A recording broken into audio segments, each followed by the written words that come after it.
Welcome to another video where I challenge myself. This is a drawing that I did. I just want to show you the materials real fast. This is a Gamblin, a solvent-free, which is non-toxic, and that is Ultramarine Blue by Michael Harding. But those are kind of like, it doesn't really matter what tools you use. What matters is what you end up doing on the page.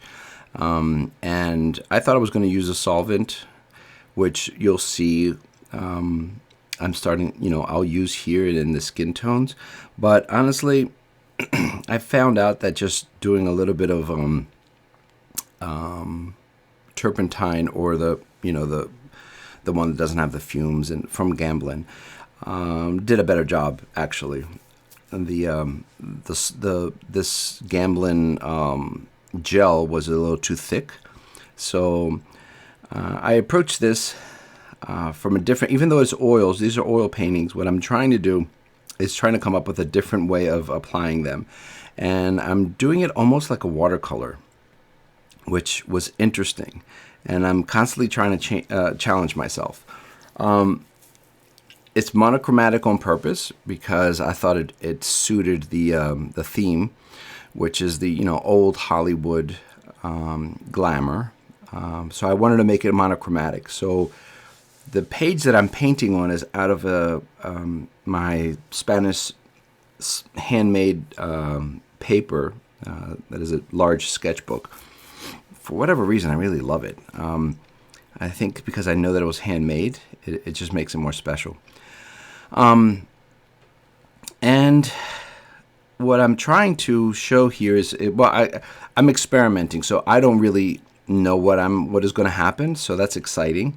But I limited to just the ultramarine blue and white, can be any white, and the neutral gray of the paper, and that's it. So all I had to worry about was the values, which is actually a really good problem to have, and it's a great place to start if you want to learn about painting. If you can master values, you can. There are people that just do value paintings, and they're very successful. So this, I was trying to do like an illustration, like old-fashioned illustration, or it turned out to be like an old-fashioned illustration. What was important to me was to try to keep the drawing.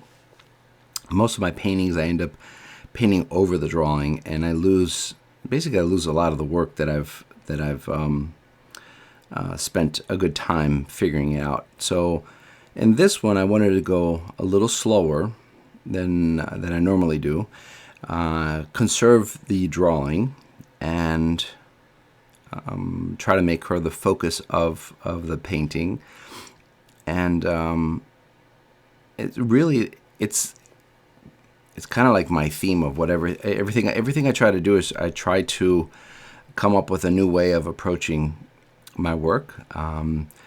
Here what you see is I'm literally using the solvent to move the paint around, which is odd. Because normally with the oil painting, a traditional oil painting, you put layer over layer. This is more like, and I wouldn't even say watercolor, but it's kind of strange because I'm kind of moving the paint around on top of the gray paint that I have underneath. So it's kind of like a grisaille, but it's not in the traditional way of adding layer upon layer. This is more something in between. So